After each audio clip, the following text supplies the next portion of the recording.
네, 안녕하세요. 네, 공부 잘하고 계시죠? 예, 최신 판례 정리할 때쯤이면 꼭 이제 시험 볼 때 다 돼서라서, 그동안에 뭐 열심히 하셨던 것들 계속 정리하시는 시간이라고 생각이 됩니다. 자, 오늘 설명드리려고 하는 거는 이제 또 한 해 그동안 나왔던 판례들 설명을 드리는데, 2023년도에 이제 중요한 대법원 판례 뭐 확인한 바로는 한 4개 정도 있고요. 또 혹시라도 제가 누락됐거나 뭐 특이한 게 있으면 뭐 제가 뭐 게시판이라든지 아니면 뭐 제 밴드 그쪽에도 올리든지 뭐 그렇게 또 할 겁니다. 그다음에 이제 오늘 나눠드리는 것 중에 이제 2023년도 요거 4개를 주로 설명드리고요. 그 외에 또 2022년도하고 2021년도 판례도 몇 개 간단하게 언급을 좀 드리도록 하겠습니다. 아마 기본 강의나 다른 강의에서도 뭐 그런 것들을 다 공부했었던 자료들이고, 그다음에 이미 시험에 나온 것들도 있고요. 그래서 그 내용들도 같이 묶어서 좀 보여드리도록 하겠습니다. 뭐 항상 강조드리는 건데, 대법원은 이제 전원합의체 판례가 나오면 무조건 시험에 나옵니다. 1차, 2차는 뭐 항상 경험적으로 보니까 바로 안 나오는 경우도 있는데, 바로 나오는 경우가 제일 많고 늦어도 3년 내에 나오게 됩니다. 그래서 뭐 데이터 팩토리 사건 같은 경우도 바로 당해 해당 해는 안 나오고 몇 년 후에 나왔죠. 그다음에 이제 파기환송되는 경우들, 판례들, 그렇죠? 그래서 이제 오늘도 대법원 판례들 보시면 이제 상고 기각했다. 그러면 이제 뭐 특허법원이나 고등법원 판례를 그대로 뭐 특별히 문제가 없어 상고를 기각하니까 뭐 문제 없었네라고 하지만 중요한 내용들이 있는 것들이기 때문에 그런 것들이 있는데, 파기환송을 하게 되면 특허법원하고 반대되는 내용이죠. 그게 왜 중요하냐면 2차 시험 때문에 그래요. 2차 시험 때 여러분들이 그냥 대법원 판례 요지만 하는 거는 이제 1차 때 이제 정리하시면 되고요. 지금이 이제 1차 시험이니까. 근데 2차 때는 그 특허법원 판례라든지 그다음에 이제 사실관계가 정확하게 나와 있는 경우가 이제 신결문입니다. 심판. 이제 무효 심판이라든지 그런 것들. 그래서 그런 것들을 같이 꼭 보셔야 돼요. 2차 때는. 그래서 데이터 팩토리 사건 같은 경우에도 그렇고 기존의 2차 시험에 나온 것들을 보면 그런 것들을 대법원 판결문만 뭐 달달달달 외워서 하는 게 아니라 그 전에 특허법원이라든지 그런 판례랑 마치 대립되듯이 학설이 마치 있는 것처럼 정리를 해서 쓰셔야 돼요. 근데 이제 그냥 외우시는 게 아니라 여러분들이 이해를 하셔서 보셔야 되죠. 대법원 판결에서는 이렇게 했는데 기존의 특허법원에서는 이렇게 했네. 이렇게 할 수도 있겠구나. 왜냐하면 이제 사람들이 판단하는 거니까 뭐 재판관이요. 그걸 마치 우리 학설 대립하듯이 내용을 쓰시면 돼요. 그 다음에 이제 결론은 대법원 판결로 내리시면 되고, 항상 그래요. 이제 나중에 이제 여러분들이 2차 공부를 하시면 민사송법 같은 경우에는 판결하고 다르게 쓰는 경우들도 있어요. 근데 그거는 이제 뭐 강사에 따라서 하거나 여러분들이 이제 정해서 하시면 되는 건데, 근데 상표법에서는 대법원 판결로만 가시면 됩니다. 그런 게 없으니까. 근데 이제 그런 중요한 내용 등을 하실 때 그런 것들 하급심 판결문까지 보셔야 되기 때문에 이런 것들이 나오면 무조건 특 A예요. 이거는 무조건 시험에 나와요. 근데 이게 몇 년 후에 나올지는 몰라요. 근데 전원합의체는 제가 지금까지 쫙 봤는데 늦어도 3년이었어요. 늦어도 3년. 심지어는 여러 번 나와요. 근데 파기환송 같은 경우는 어쩌다 뭐 나오거나 한 6, 7년 후에 나온 경우도 있더라고요. 상고 기각된 거는 이제 중요한 내용이 있거나 그런 것들, 특허법원 하급심 판결하고 내용이 같은 거죠. 확인을 한 거니까. 그래도 중요한 내용이 있는 것들도 시험에 나오는 경우가 있습니다. 그래서 오늘 내용을 보시면 그런 것들도 좀 염두에 두고서 보셔야 돼요. 판례 요지는 딱 1차 지문용이에요. 1차 지문용. 그렇죠? 1차 지문은 뭐 길게 나오는 경우는 거의 드물거든요. 그렇지만 이제 지문에 나오면 바로 고를 수 있어야 되고 우선 이해하는데, 사실관계라든지 그런 것들을 확인을 해주셔야 됩니다. 그리고 이제 특허법원 판례 같은 경우도 제가 한 2, 3년 전까지도 특허 판례도 많이 드리고 했고, 막 심지어 최신 판례 정리할 때도 특허법원 판례도 드렸어요. 너무 힘들어. 제가 못하겠더라고요. 근데 못해서 안 드리는 게 아니라 이거는 다 참고용이에요. 특허법원 판례가 나온 적은 거의 드뭅니다.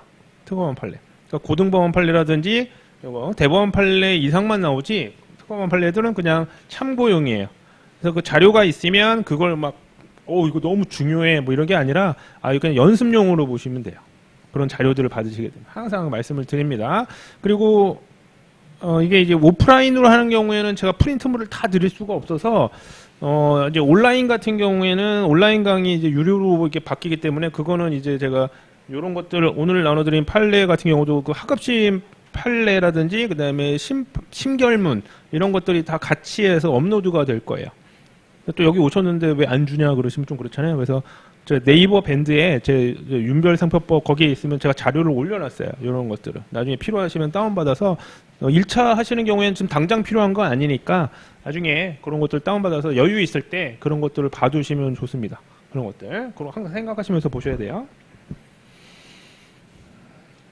그래서 이제 판례 요지, 우리 오늘 이제 핵심적으로 할 거는 사실관계를 좀 간단하게 본 다음에 판례 요지를 볼 거고요. 그 다음에 정리 강의니까 제가 봐서 중요한 내용들 같은 경우는 뭐 제가 딱 봐서 괜찮은 것들은 뭐 이론 정리도 간단하게 좀 해드리면서 해드릴 거고, 공부하실 때는 하여튼 판례 요지 위주로 보셔야 되고, 공부하시면서 이게 어떤 것과 내용이 있는지, 어떤 의미를 갖는지 이런 것들을 보셔야 됩니다.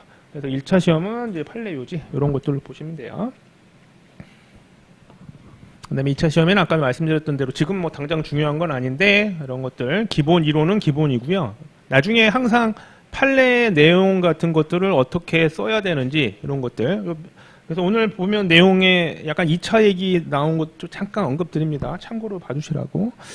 이것도 너무 중요하죠. 왜냐하면 2차 시험이 진짜 어려워요. 상표법은. 특히 뭐 논술이 있는 시험 등은 2차가 관건이죠. 1차도 이제 통과 못하는 경우도 있죠. 뭐 공부 부족일 수도 있고, 이제 뭐 자연과학이라든지 또 영어 시험이라든지 이런 부분들도 있기 때문에 그렇긴 하지만 2차가 제일 어렵긴 합니다. 특히 상표법은 많이 얘기 들어보셨을 거예요. 재수 없는 해에 걸리면 막 꽈락이 많아요. 이게. 다른 과목보다 항상 꽈락이 많은 게 이제 상표법입니다. 그게 이제 판례라든지 그런 내용들이 많아서 그렇거든요. 그래서 그걸 항상 시험에 맞게 공부를 하셔야 되는데 1차 때부터 항상 이걸 생각을 하셔야 돼요. 그래서 일부러 말씀을 드리는 겁니다. 자, 그러면 제가 프린트물 3개를 드렸습니다. 2023년도 했고요. 2023년도 요게 이제 1월부터 12월까지이기 때문에 이제 끝에 있는 거일수록 이제 최신 거고요. 1번부터가 이제 2023년도 초반에 나온 겁니다. 네, 맞스미 사건은 2023년도 그러니까 작년 60회 2차 시험에 바로 나왔습니다. 요게 이게 몇 월이죠? 3월에 이제 이게 판결이 나온 거기 때문에요. 이게 항상 강조드렸었어요. 34조 1항 20호는 34조 1항 각 호 중에 중요 규정 중에 20호가 그 중에 하나거든요. 근데 거기에 판례가 나오면 항상 판단 기준이 될 거고 이슈가 될 건데, 근데 이거 딱 바로 나왔고 그대로 방영돼서 2차 시험에 나오게 된 겁니다. 자, 34조 1항 20호는 원래 이거잖아요. 계약관계 같은 게 있죠. 업무상 거래관계, 그 밖의 관계 뭐 이런 것들. 자, 요거는 강조드리지만 심사 기준에 예시 등이 쭉 있어요. 그렇죠? 그런 것들은 꼭 정리를 해주셔야 되고요. 왜냐하면 항상 이게 내가 뭘 써야 되는지를 항상 머릿속에 두셔야 돼요. 중요한 것들을 논술까지 생각을 해서. 그러면 이런 것들이 이슈가 돼서 나오게 되면 이런 내용을 써야겠구나 하셔야 됩니다. 심사 기준에. 여기서는 이제 맞스미 사건 같은 경우는 문제가 된 거는 이제 사용 논점입니다. 사용에 관련된 부분. 우리 상표법에서는 사용이 너무 중요하죠.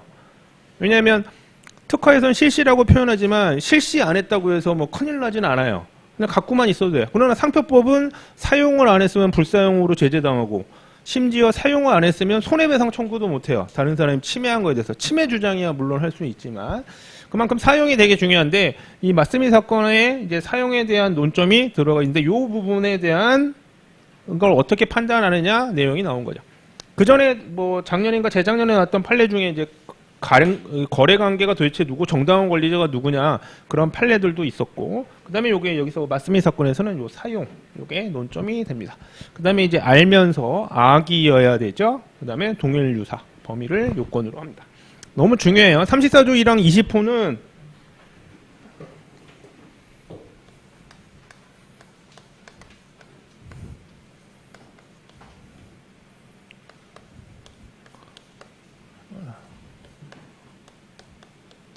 이랑 34조 1항 각 호 중에 얘네들은 항상 같이 나올 수 있다는 거 생각을 해주셔야 됩니다. 특히 이제 20호 같은 경우에는 심사 기준에도 나와 있고, 그런데 13호, 4호, 20호가 좀 연결이 돼요. 20호가 제목에 이렇게 돼 있어요. 신의성실 관련된 규정이라고 나와요.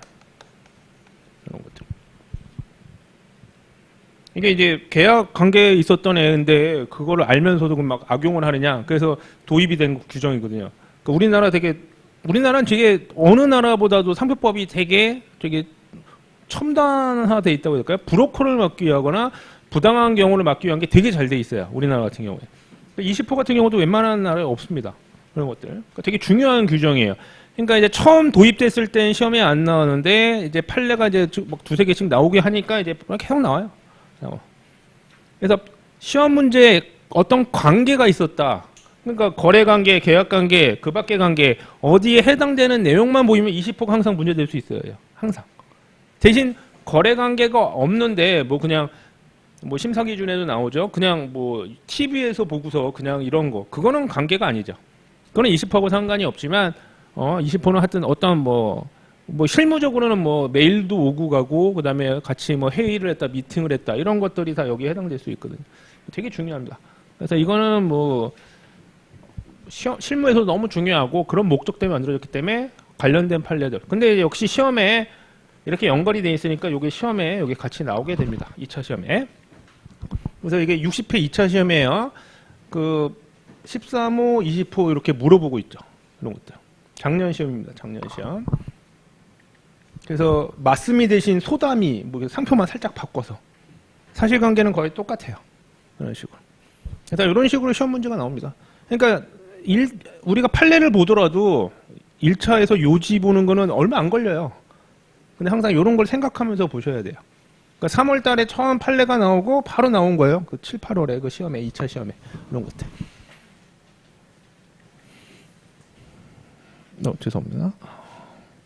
맞음이 사건은 이게 원래는 맞음이가 이거 사용을 했으면 아까 사용이거나 사용 예정 중에 해야 되는데 실제 보니까 갑은 국내에서 쓴 게 아니에요. 직접 쓰지도 않았고 뭐 통상 사용권자라든지 대리를 통해 쓰지도 않았고 다만 국내에 수입할 목적으로 수출을 한 거예요. 그리고 얘기 을은 얘랑 거래 관계도 있었고 그래서 수출을 했는데 병을 통해서 을이 그걸 수입해서 사용하고 있었다면 34조 1항 20호에 적용할 수 있겠느냐. 그게 사실관계입니다. 그러니까 갑이 직접 쓰거나 그런 건 아니에요. 그렇죠? 그럼에도 34조 1항 20호에 적용할 수 있다. 그래서 여기 거래관계가 있고요. 그 다음에 요런 어떤 사용이 있어서 직접적인 사용이 아니더라도 요게 가능하다. 그게 34조 1항 20호인데 실제 이 판례를 보면 요게 거절결정 불복 심판이 있었다가 그게 확정이 돼서 이어서 등록이 됐고 그 다음에 무효 심판을 걸었는데 막 거절결정 불복 심판하고 무효 심판 이게 확정됐다고 해서 무효 심판 못 거나요? 아무 상관없죠. 근데 이제 판례 내용 보면 일사부재리가 나와요. 아주 간단한 건데도 당연히 동일 심판이 아니니까 너 왜 그래 이러면서 나와요. 너무 쉽고요. 그 다음에 이제 이해관계인 여부 간단하게 나오고 그 다음에 20호가 요게 핵심. 그래서 2차 시험에서는 이런 내용 등을 좀 정리하는 거였고요. 그리고 게다가 이제 대법원 판결문만 봤어는 안 돼요. 원래 그 하급심 판결문이라든지 이런 것들 다 봤었어야 됩니다. 또 보시면서 자기게 많이 보면 볼수록 여러분들의 그 용어라든지 이런 게 늘어요. 그런 부분들이. 그렇기 때문에 그런 걸 쓰실 수가 있어요. 우리가 책을 많이 읽어야지 뭐 글도 잘 쓴다고 그러냐. 똑같아요. 판결문. 그래서 그거를 물어보는 거였습니다. 네. 그래서 대법원 판례 뭐 요지만 한번 간단하게 읽어보겠습니다. 뭐 1페이지를 보셔도 되고요. 그 세부 내용을 보셔도 되고 세부 내용으로 볼까요? 여기 3페이지에 보시면 이제 제가 맨 앞 페이지에는 요지만 쭉 모아놔서 한 번씩 보실 때 그냥 버스 타고 지하철 타고 다니면서 뭐 엄한 인터넷 보지 마시고 유튜브 이걸 보세요. 그냥 시간 없어요. 시간도 없고 계속 보세요. 반복해서. 자, 150조에서 정한 일사부질의 효력에 미치는 범위 그 내용이 나오고요. 그 다음에 34조 1항 20호의 규정 취지. 취지 같은 경우는 왜 중요하냐면 1차 시험에는 안 나와요. 근데 2차 시험에서는 쓰셔야 돼요. 항상 모든 규정에 이 목적이 뭐냐, 이 규정이 왜 있느냐. 33조도 마찬가지고 자타식 변력, 뭐 그다음에 뭐 독점 가능성, 뭐 그런 것들을 하는 것을 하기 위한 규정이다라고 하면 그런 내용들은 쓰셔야 돼요. 그래서 취지 같은 것들도 요거는 2차용이구나 하면서 자꾸 꼼꼼하게 보시는 거예요. 그리고 중요한 것들은 뭐는 키워드는 외워야겠다 항상 하시면서 보시는 거예요. 근데 실제 시험에 나오는 거는 이제 제가 이제 줄친 부분이죠. 굵은 글씨. 이런 건 1차용으로는. 그게 이제 요지이기도 하고요. 그래서 그것들 보시면 됩니다. 그래서 거기 나오지만 선사용 상표에 관한 권리자가 외국에서 표시하였을 뿐 국내에서 직접 또는 대리인을 통해 사용을 한 행위가 없다 하더라도 국내에 유통될 것을 전제로 상품을 수출하여 상표를 표시한 것을 국내에 유통되게 한 경우 이건 제3자와의 관계에서 타인이 사용한 상표다 라고 해서 사용을 인정한 판례입니다. 그래서 1차에 언제든지 또 나올 수 있고요. 시험에도 1차 시험에도 제일 많이 나오는 파트가 사용이에요. 상표 사용. 상표 사용은 거의 매년 나온다고 보시면 돼요. 그러니까 이것도 1차 지문으로도 얼마든지 나올 수 있죠. 20%도 나올 수도 있고 사용 지문으로도. 뭐 자세한 내용은 뭐 한번 읽어보시면 됩니다. 그래서 취지라든지 그런 것들은 제가 줄을 쳐놨는데 딱 보시면 4페이지에 자 20호에 대한 취지가 나오죠. 계약관계 등을 하고서 딱 거기 그 다음에 셋째 줄 보시면 신의성실 원칙에 위반하여 라고 해서 이런 게 키워드가 나와줘야 돼요. 20호 같은 경우에. 그러니까 처음에 뭐 제가 이렇게 이렇게 언급드리는 것들도 있지만 여러분들이 자꾸 보시면서 아 이런 것들을 그러니까 다 못 외워요. 이거 어떻게 다 외워요? 키워드가 딱 보이면 돼요. 그 가운데는 연결만 시키면 돼요. 그러면서 자꾸 보셔야 돼요. 그런 연습이 자꾸 필요합니다.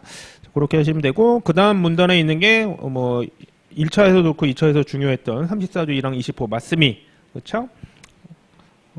맞음이 상품이 아마 생리대에 뭐 관련된 그런 거였을 거예요. 그래서 되게 중요한 논점입니다.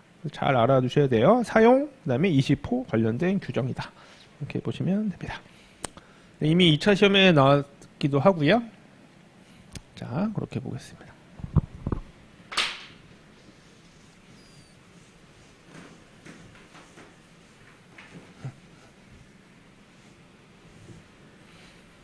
맞음이 사건입니다. 자, 1번 넘어가고요. 그 다음에 2번 컨투어 코일 사건입니다. 이것도 되게 중요해요. 이것도 1차 지문으로도 그렇고 작은 논점으로 나올 수 있는데 이거 이제 상표 사용과 관련 있는 또 논점입니다. 이런 것들. 컨투어 코일 같은 경우도 뭐 상표는 별로 중요하지 않고 이게 불사용 취소 심판이 걸렸어요. 상표 사용이 나오면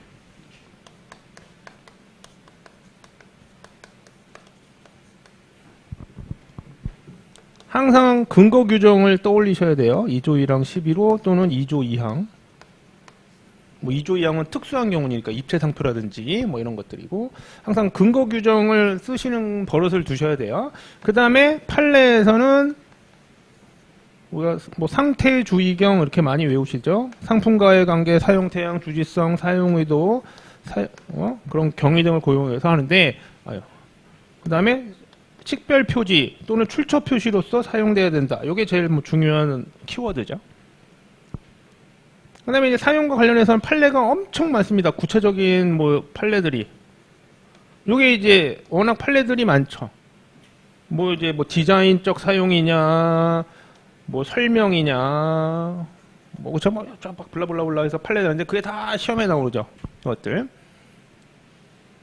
그럼 상표 사용과 관련된 것들은 논점이 되게 많은데 그 중에도 가장 핵심적인 게 주로 침해 요건 중에 하나잖아요. 사용이어야 되고 그 다음에 권리범위확인 심판. 권리범위확인 심판의 판단 대상 3가지가 있죠. 권리범위확인 심판을 걸었어요. 그럼 뭘 판단하죠? 3가지. 이거 닭발이 아니고요. 3개. 네, 3개. 뭐죠? 막 이것만 쳐다보고 있으면 뭐예요? 이게 3개가 뭐냐고. 상표적 사용, 예, 유사 여부 90조. 그 다음에 옛날 판례를 보면 상표적 사용이라고도 하기도 하고 상품이냐 아니냐라고도 언급된 판례도 있어요. 그렇지만 그냥 상표 사용이라고 보시면 돼요. 그럼 왜 그건 또 뭐냐 그러는데 상표 사용이려면 상표의 정의를 만족해야 되거든요. 이게 2조 1항에 나오잖아요. 상품이어야 됩니다. 그래서 뭐 1차 시험에도 그렇고 2차 시험에도 이렇게 연결되는 게 시험에도 나왔었고요. 뭐 이렇게 이런 식으로. 98년도인가 처음으로 시험에 나온 게 2차 시험에 이런 식으로 연결되는. 항상 이렇게 연결이 돼요. 여러분들. 그 다음에 마지막이 여기 불사용 취소 심판입니다. 요게 뭐 상표 사용을 다 나타내는 거 아니에요. 이거 말고도 뭐 사용이 관련된 건 되게 많아요. 뭐 선사용권도 사용과 관련이 있고 취소 심판도 그 외에 취소 심판도 사용과 관련이 있을 수도 있고 90조도 사용 상표에 대한 효력 제한. 그러니까 사용은 워낙 논점이 많은데 그 중에 가장 기본 핵심이 요거예요. 요거 사용이 나오면. 그렇죠? 뭐 근데 다 모르는 건 아니죠. 근데 이렇게 연결을 꼭 해서 보셔야 됩니다. 그 중에 이제 2조이랑 11호에 보시면 표시, 유통, 광고 선전 행위를 얘기하는데 광고 선전 행위 같은 경우에 거래 서류에 거래 서류가 관련돼서 나오게 되죠. 그게 이제 거래 서류 관련된 판례입니다. 여기선 특이한 게 뭐냐면 거래 서류는 뭐 되게 종류가 많아요. 뭐 얼마 거래 명세서도 있고 되게 많은데 주문서, 뭐 납품서, 뭐 그런 거죠. 그래서 주납, 송출, 물카 보통 많이 들리는 거 외우시죠. 카달로그 뭐 이런 것들이 있는데 여기서는 이제 딱 눈에 띄는 좀 키워드가 뭐냐면 거래 서류를 거래 당사자한테 교부했어요. 그러니까 막 이제 다툰 거예요. 이제 특허법부터 계속 다투었을 거예요. 근데 아니 거래 서류를 주긴 했는데 이거 광고 선전 행위이려면 말 그대로 일반인들한테 공지돼서 알려줘야 되는 거 아니냐. 그런 걸 이제 물고 늘어진 거예요. 그러니까 이제 거래 서류 준 거 아니냐. 뭐 거래 서류 그거 해봤자 거래 당사자밖에 받지 않았지 다른 사람들이 누가 봤어? 그걸 물고 늘었는데 대법원에서는 거래 서류가 거래 당사자가 뭐 당사자라는 게 딱 우리가 보통 이제 나 아니면 너 해가지고 그 당사자면 그 사람만 있는 거지만 일반인 중에 속하는 사람으로 보는 거예요. 거래 당사자를. 그게 내용이 담겨져 있습니다. 그러니까 거래 사료가 뭐냐 이거보다는 그런 논점이 있다는 거. 예. 그 다음에 이제 뭐 통상 사용권자가 인터넷 사이트에다 광고 표시한 거 이것도 뭐 당연히 사용으로 보겠죠. 그런 것들. 그래서 컨트롤 코일 사건 어려운 내용은 아닌데 이런 내용을 좀 머릿속에 가장 기본으로 틀을 잡고 계셔야 돼요. 그런 분들. 자꾸 이제 뭐라고 할까요? 세부적인 내용이 어떻게 다른 파트랑 연결되는지를 자꾸 하셔야 돼요. 공부를 하시면서. 이게. 왜냐면, 이걸 도와드리는 게 제가 하는 거고, 여러분들이 자꾸 이걸 하고 계셔야지, 이게, 나중에 변리사가 되고 나서 상표 일을 할 때도 마찬가지일 거고, 제일 중요한 건 또 2차 시험까지도 있고. 1차 시험이야, 요것만 보면 돼요. 요거 뭐. 깊은 내용 몰라도 그 지문만 알면 되거든. 하지만 항상 이런 거 틀을 봐두셔야 됩니다. 자, 그래서 그 내용이 나오죠. 5페이지입니다. 뭐 판결 요지 같은 것들 줄친 부분은 꼭 읽어보세요. 왜냐하면 중요한 이제 규정이라든지 취지 뭐 이런 것들이고 그다음에 굵은 글씨로 한 것들은 이제 제가 좀 외우셔야 되거나 중요한 키워드를 일부러 표시를 했습니다. 자, 거기 두 번째 문단에 이게 이제 중요한 내용이죠. 거래 상대방에게 이를 교부하였다면 셋째 줄 그러한 행위를 통해 거래 서류를 일반 공중이 인식할 수 있는 상태에 두었다고 볼 수 있다 이겁니다. 그러니까 여기서 알 수 있다시피 이미 하급심에서 이거 갖고 다퉜다는 얘기예요. 그거를 가지고 대법원이 아유 알았어 이거 사용 맞아라고 정확하게 찝어준 거예요. 그렇죠? 그래서 여기 독특한 내용이 나오죠. 그래서 특별한 사정이 없는 한 이와 같은 행위는 거래 서류에 상표를 표시해서 널리 알리는 행위에 해당한다. 입니다. 그렇게 되겠죠? 그 부분은 되게 중요해요. 그런 것들. 그러니까 정확하게 이해를 하시고 보셔야 됩니다. 그러니까 우리가 판례를 많이 아셔야 되는 이유가 판례를 이게 저도 이제 뭐 모든 판례를 맨날 다 알고 있는 게 아니고 맨날 봐야 돼요. 이게 이렇게 변리사가 되는 게 좋은 것도 아니에요. 계속 이게 뭐 그렇다고 다른 전문직은 쉽냐 그건 아니고 이게 계속 바뀌다 보니까 상표는 더 심해요. 판례가 너무 많아. 근데 그걸 알아야 되거든요. 최신 거를. 근데 특허도 어려워요. 특허보단 상표가 나아요. 특허는 최신 기술을 따라가야 되는데 상표는 우린 그래도 판례만 알면 돼요. 판례라든지 상거래 이런 걸 알면 되는데 이거에 대한 거가 하나의 총알입니다. 이거를 머릿속에 갖고 있고 자기가 정리를 하고 있어야지 사안이 나오면 그걸 정리를 딱 바로 적용을 해야 되거든요. 여러분들은 시험 문제를 푸는 거고 사실관계가 나오면 이 사례는 내가 이 판례 어떤 규정 이걸 적용한다. 그런 것들. 그래서 정확하게 이해를 하셔야 됩니다. 그래서 항상 강조드리는 게 이 판례가 도대체 어디 규정에 있고 어떻게 사용되는지 그렇죠? 하나의 그 요리 재료 같은 게 판례라고 했죠. 그래서 자기 머릿속에 그 딱 정해놓은 위치에 있어야 돼요. 그러니까 자꾸 반복해서 정리를 해주셔야 됩니다. 자, 그렇게 보겠습니다. 건토코일. 뭐 이거 자체로는 시험에 1차에서는 뭐 지문으로 나올 거고 2차는 요거 자체로보다는 작은 논점으로 나올 수 있을 것 같아요. 컨투어 코일. 자, 번 피트니스 사건입니다. 요거는 2차 시험에도 나올 수도 있고요. 네, 1차 시험에서도 중요하고. 왜냐면 이제 상표 유사 판단은 항상 뭐 특 A고요. 결합상표의 경우에 요 분야 아니냐. 결합상표의 경우에 유사 판단을 어떻게 하느냐. 그다음에 결합상표를 전체로 볼 거냐, 아니면 요부를 띄워서 볼 거냐. 이 부분. 뭐 그거 항상 핵심인 거. 게다가 이 사실관계를 쭉 보시면 여기 보시면 막 90조도 막 나오고 그러잖아요. 상호가 나왔으니까. 원래 시험에 이제 성명, 상호 이런 거 나오면 뭐 항상 뭐 2차 시험 같은 경우는 딱 내기 좋거든요. 여기다 이제 살을 붙여가지고 얼마든지 낼 수가 있게 됩니다. 그리고 또 여기도 중요한 게 또 내용이 하나가 있습니다.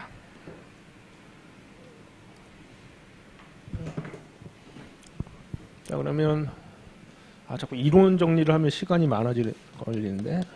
자, 우리 유사 판단이 나오잖아요. 상표 유사 판단이 나오면 항상 맨 처음에 생각하셔야 될 게 그냥 분리되는지 보세요.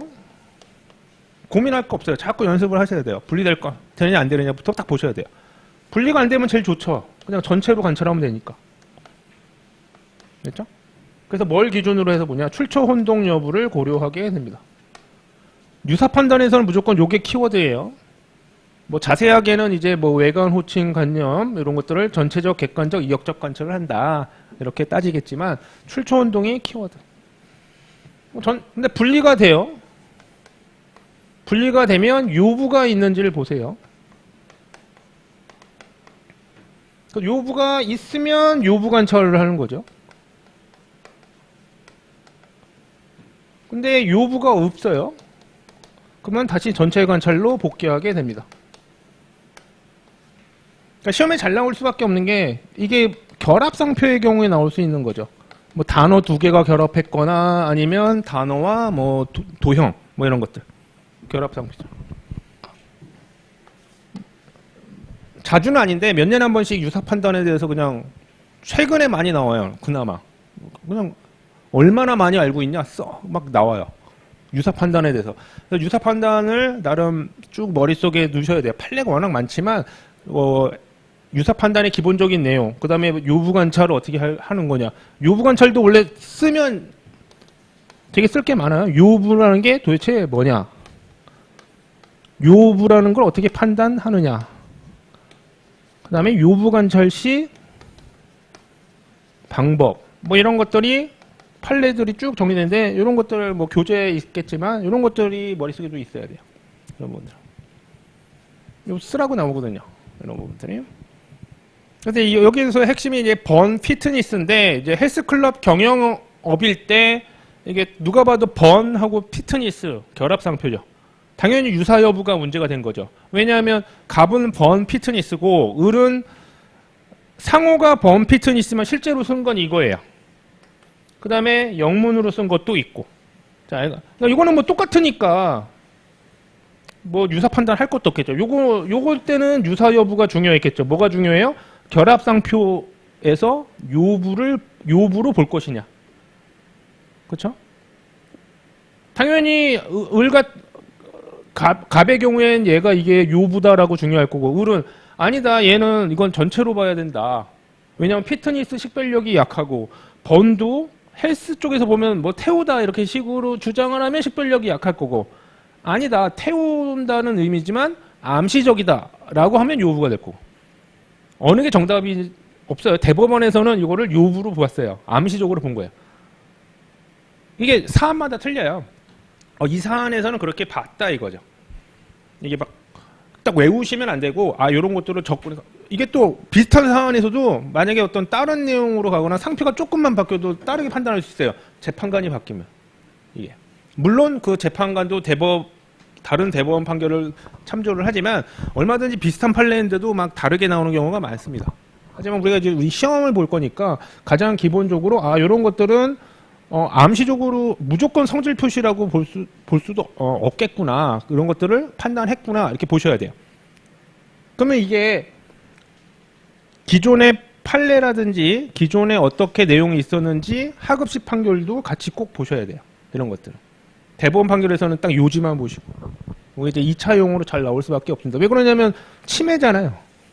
치매는 뭐 항상 특이니까. 자, 그래서 여기서 중요한 거는 이제 유사 판단 시 어떻게 판단을 할 거냐. 이것도 뭐 더 얘기하면 오늘 집에 못 가세요. 막 뭐 자생초 사건부터 해서 특이한 판례들 쫙 많죠. 이런 것들. 그렇게 있고요. 그 다음에 여기서 또 특이하게 또 좀 봐주셔야 될 게 우리가 이제 90조 1항 2로 너무 중요하죠.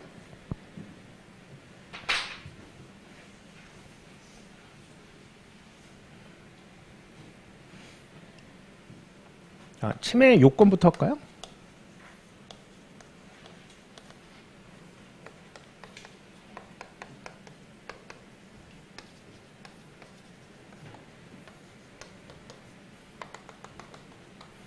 치매 요건 많이들 외우시죠? 뭐 아마 거의 유상 보정 재남 이렇게 외우실 겁니다. 뭐 입체적으로 꼭 보셔야 된다고 했죠. 왜? 요거는 상표권자 입장에서 보는 거고, 그다음에 치매자라든지 사용자 입장에서 봐야 되는 거. 상표권자 입장에서 봐야 될 거는 상표권의 유효성. 상표권이 유효하지 않은 건 시험에 안 나와요.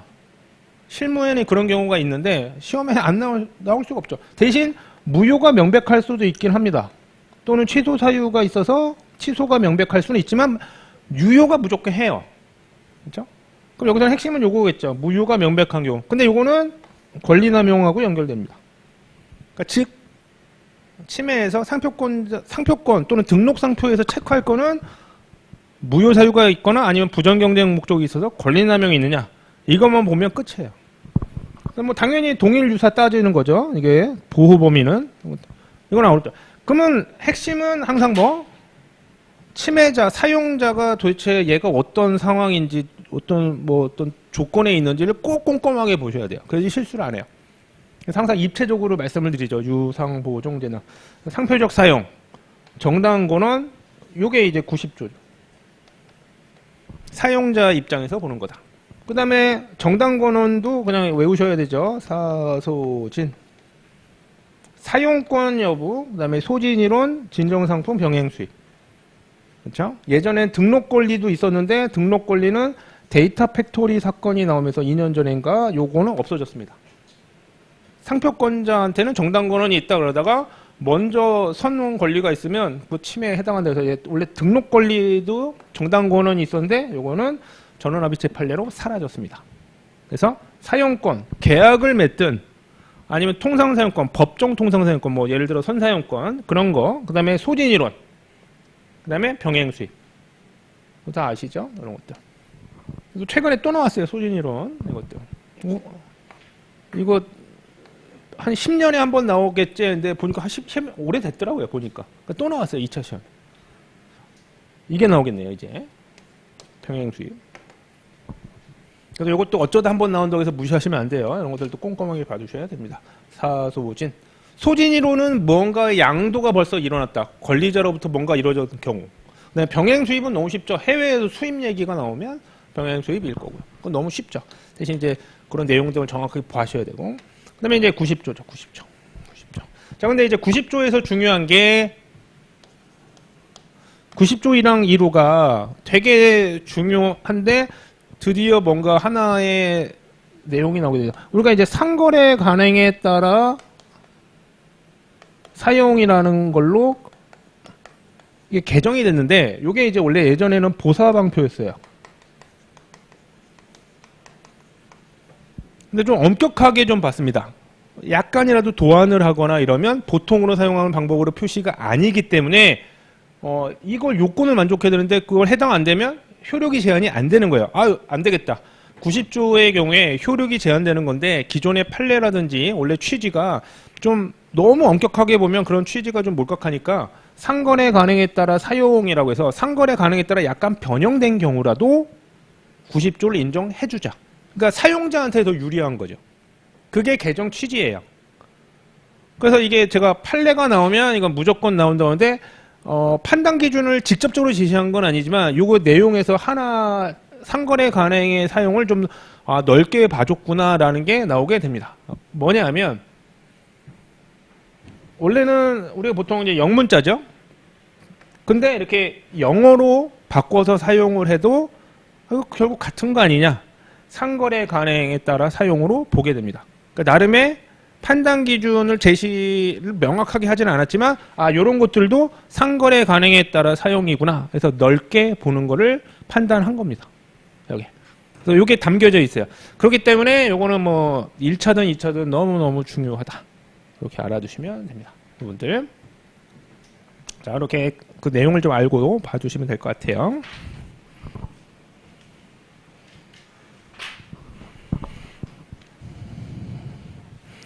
자, 7페이지입니다. 맨 아래, 자, 우선 둘 이상의, 자, 근데 원래 1번 보시면 원심은 하고선 1심 판결을 그대로 유지하였다. 무죄로 판단했으니까 침해가 아니다라고 했는데 대법원에서 깠죠. 파기한 겁니다. 예? 이게 하급심 판결 내용도 꼭 보셔야 돼요. 2차 때는. 1차 때, 이게 반대 내용으로 바뀌었구나. 그러면 이게 일종의 학살 대립처럼 하고서 2차일 땐 그걸 쓰실 수 있게 돼야 돼요. 갑자기 혼자서 창작 못 해요. 이런 식으로 대법원 어떤 뭐 하급심이 재판관이 판단했으니까 이런 논리를 폈구나. 그런 것들 보셔야 돼요. 어려운 내용이 들어가 있지는 않아요. 하지만 다른 면으로 보는 어떻게 썼는지 그런 표현을 보셔야 됩니다. 자, 이런 걸 꼭 이런 것들이 시험에 잘 나와요. 파악이 완성되는 거.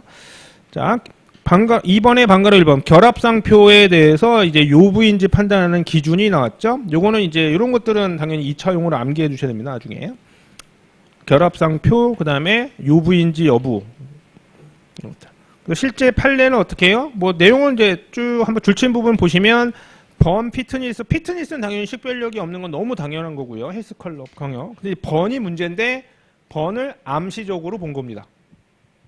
성질 표시로 보이거나 식별력이 없으려면 직접 직감해야 됩니다.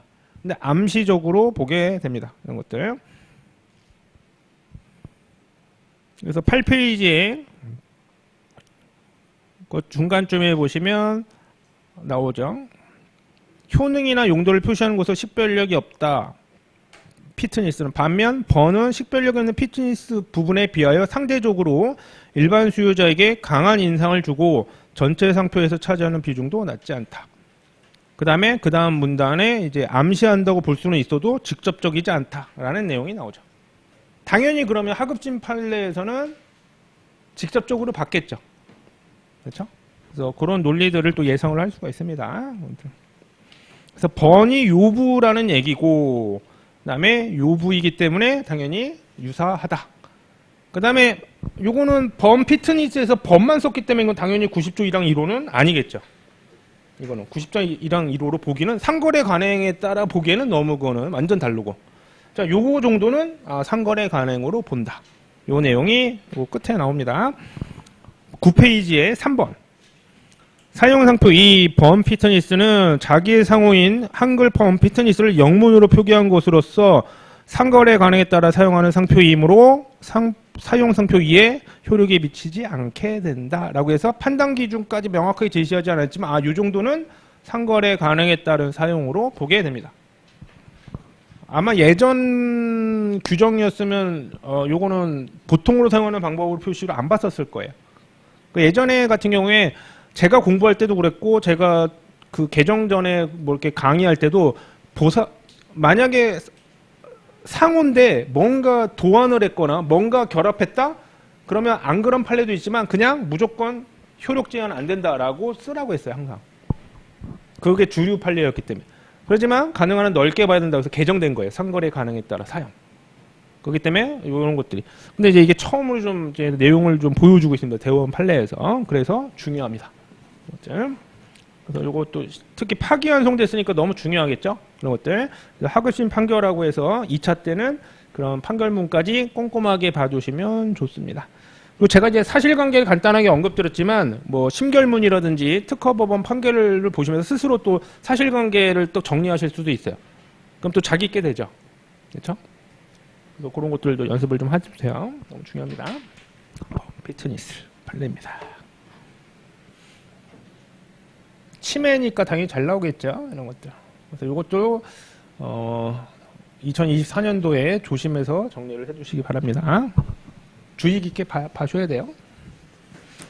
자, 23년도 판례 마지막입니다.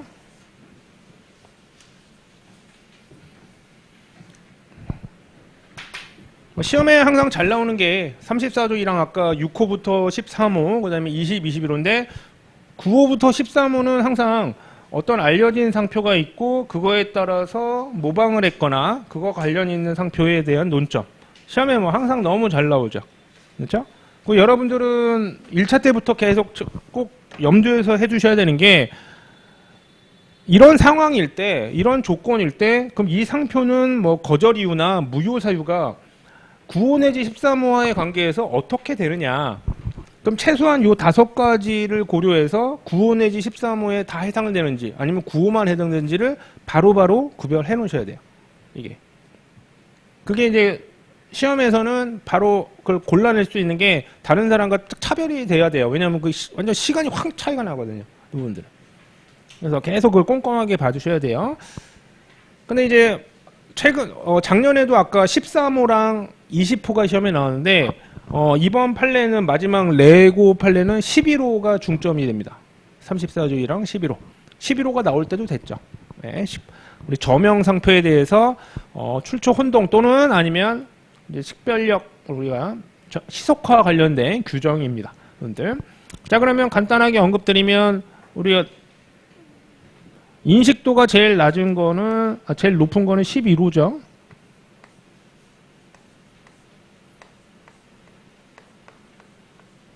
이렇게 되죠. 요거는 저명, 그다음에 주지, 그다음에 특정인의 출처 표시로 식별 이런 것들. 저명하면 다 해당될 수 있어요. 그렇죠? 주지하면 여기고 특정인의 출처 표시로만 알려지면 얘네만 해당될 수도 있고. 그다음에 특이한 거는 이제 13호는 이제 외국에만 알려진 경우도 가능하고. 그렇죠? 그다음에 상표와 상품의 범위는 항상 까먹지 마세요. 동일 유사는 무조건 적용해요. 동일 유사는. 핵심은 동일 유사하지 않은데 비유사한 경우. 하지만 약간 결련 관계가 있는 경우. 그다음에 비유사인데 관계가 아예 없어. 전혀 다른 분야인 경우. 이렇게 나누셔야 됩니다. 동일 유사는 다 해당돼요. 고민할 게 없어요. 동일 유사가 나오면 이게 어떻게 되지? 뭐 고민할 게 없어요. 그냥 다 해당돼요. 근데 문제는 만약에 약간이라도 비유사한 경우. 근데 결련 관계가 있다. 그런 것들이면 이제 9호 같은 경우는 동일 유사할 때만 적용되죠. 그렇죠? 상표 같은 경우는 원래 11호만 빼고 11호 전단만 빼고 다 동일 유사해야 됩니다. 상표는. 이 혼동 때문에 그래요. 혼동이라는 개념 때문에 판례가 있어서. 하지만 상품은 이제 조금 이제 범위가 틀려지죠. 비유사지만 결련 관계가 있는 경우는 이렇게 되고, 그 다음에 이렇게 되죠. 그러니까 13호하고 11호 후단은 상품의 범위가 무제한. 그러니까 결련 관계가 없어도 적용하죠. 그렇죠? 그러니까 여러분들이 하셔야 될 거는 이렇게 구분이 돼야 되고 바로 찾아내셔야 돼요. 그걸 자꾸 하셔야 돼요. 이건 그러니까 방법이 없겠더라고요. 제가 아무리 막 쉽게 설명하고 그 대신 이제 강의할 때 꼭 이런 거를 꼭 하는 이유가 종합적으로 자꾸 보셔야 돼요.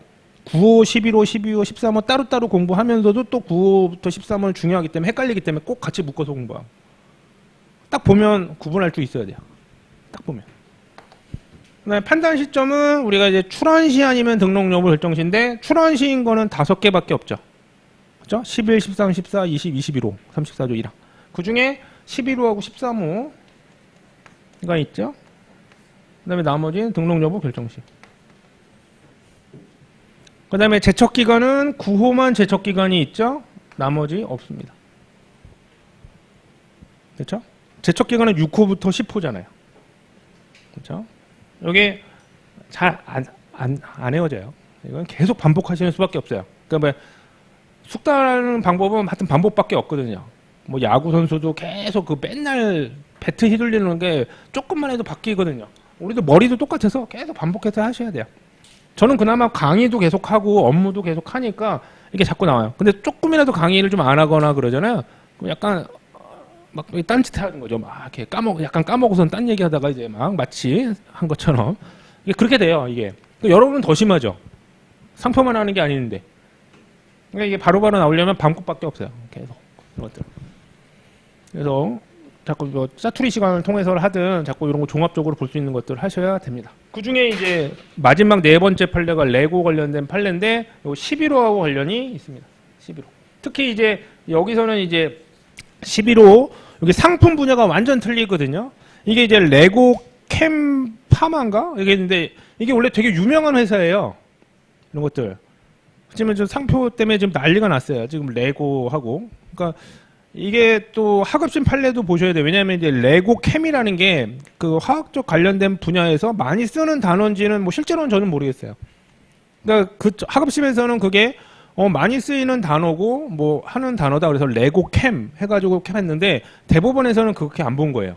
레고하고 캠하고 전혀 그렇게 많이 사용된다 볼 수도 없고 레고 저명상표하고 문제가 있기 뭐 딱 관련성이 있어 보이기 때문에 희석하다 이렇게 본 판례입니다. 그러니까 이것도 시험에 나올 확률이 되게 높죠. 이런 분들. 그래서 하급심 판례까지 꼭 잘 보셔야 됩니다. 희석화에 관련된 내용이고 레고하고 레고캠 이걸 어떻게 봤는지 뭐 간단하게 언급드렸지만 판례를 보시면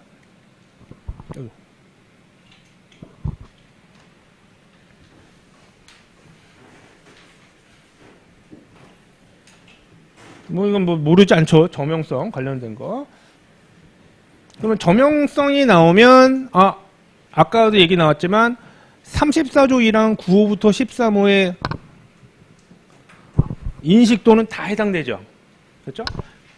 그러니까 하나 주의하실 건 만약에 이게 똑같이 시험에 나왔어요. 2차 시험에 똑같이 시험에 나왔어. 자 그러면 요 등록상표에 문제될 수 있는 뭐 무효사유를 쓰시오. 그럼 뭐 쓰셔야 돼요? 요것만 쓰시면 안 돼요. 다른 거 다 찾아보셔야 돼요.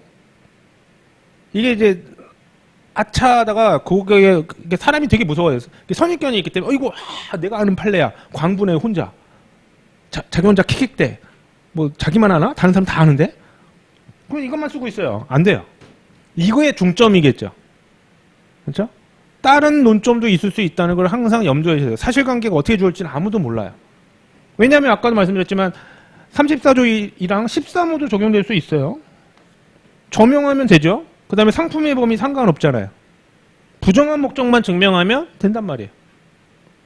그래서 그거를 주의하셔야 돼요. 그리고 이제 무효심판이 나오면 등록요건이죠. 등록요건은 거절 이유나 무효 사유를 얘기하는 건데 항상 강조드렸고 5단계를 항상 까먹지 마시라고 했죠.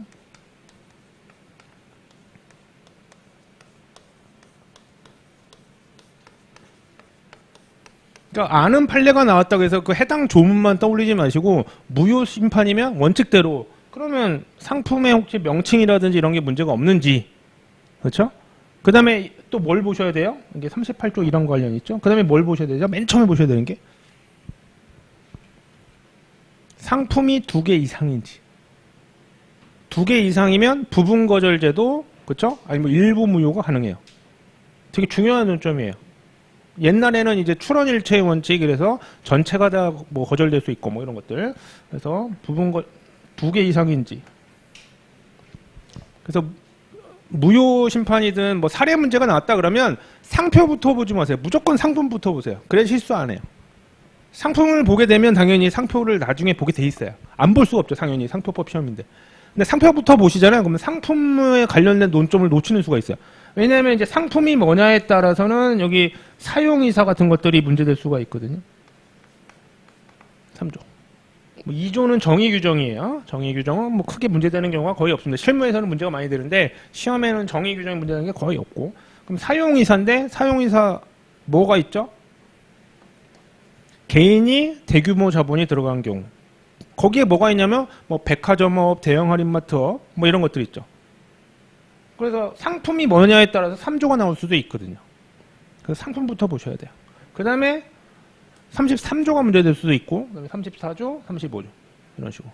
이게 사례 문제에서 5단계라고 했죠. 등록요건 5단계 항상.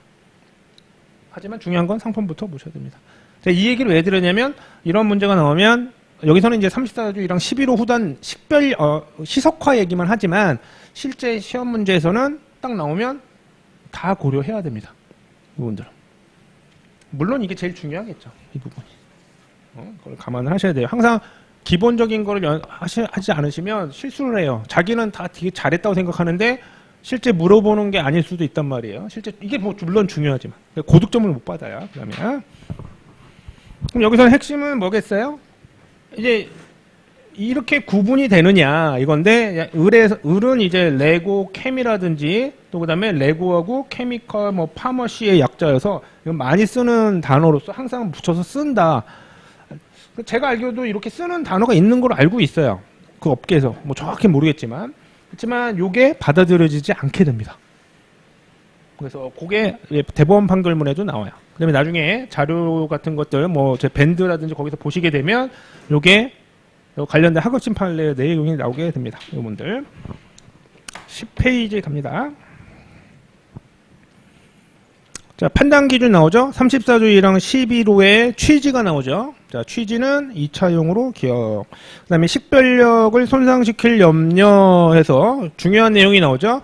시석화에 관련된 내용인데 그 의미가 뭐냐 해서 정의가 쭉 나와 있습니다. 이런 것들.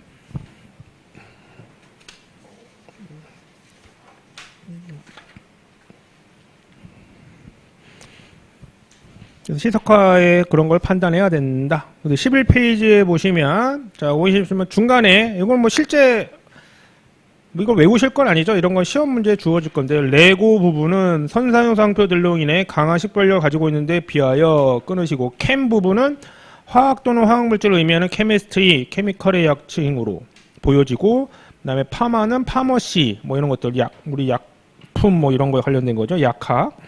이런 걸로 볼 수 있기 때문에 식별력이 나머지 부분은 식별력이 약해 보이고 레고가 중요한 부분이고 그 다음에 피고 주장과 같이 이 사건 등록사표가 레고캠으로 인식 사용될 것이라고 단정하기 어렵다라고 판단하게 됩니다. 근데 이게 원래 등록이 됐었죠. 요게 이제 제가 이제 같이 꼭 보셔야 되는 자료에 보시면 요게 원래 거절되긴 했었어요. 거절 결정에서 불복 심판인데 거기서는 극복했으니까 등록했죠. 그때는 34조 1항 11호가 적용 안 됐어요. 그러니까 완전 다른 내용이 되는 거죠. 그게 뭐예요? 학설 대립처럼 보시면 돼요. 그런 것들. 그게 이제 반대쪽으로 생각할 수도 있겠구나. 그렇죠? 그런 내용들 그렇게 보시면 됩니다. 그래서 11페이지 맨 끝에 피고가 선사용 상표들과 연상적용을 의도하고 등록 상표를 출원했다고 볼 여지가 크다. 또한 레고 부분은 이제 뭐 인성을 심어주거나 기억 연상하게 함으로 선상 상표들 사이에 실제로 연상작용이 발생할 가능성이 높다고 보인다. 라고 이제 이런 내용들도 추가적으로 기억을 해주시기 바랍니다. 이런 건 이제 2차용이겠죠. 이런 것들. 1차에서는 이제 판단 기준 뭐 이런 것들이 시험에 나오니까 주로 그렇죠. 그래서 그렇게 보시면 될 것 같습니다. 어렵지 않죠? 근데 지금 이제 좀 어떤 식으로 판례를 접근해야 되고 정리하시는지 잘 해주시기 바랍니다. 좀 쉬었다가 22년도하고 21년도 판례 또 묶어서 한번 또 정리하고 또 관련된 이론도 조금씩 정리해서 해드리도록 하겠습니다. 10분 정도만 쉬겠습니다.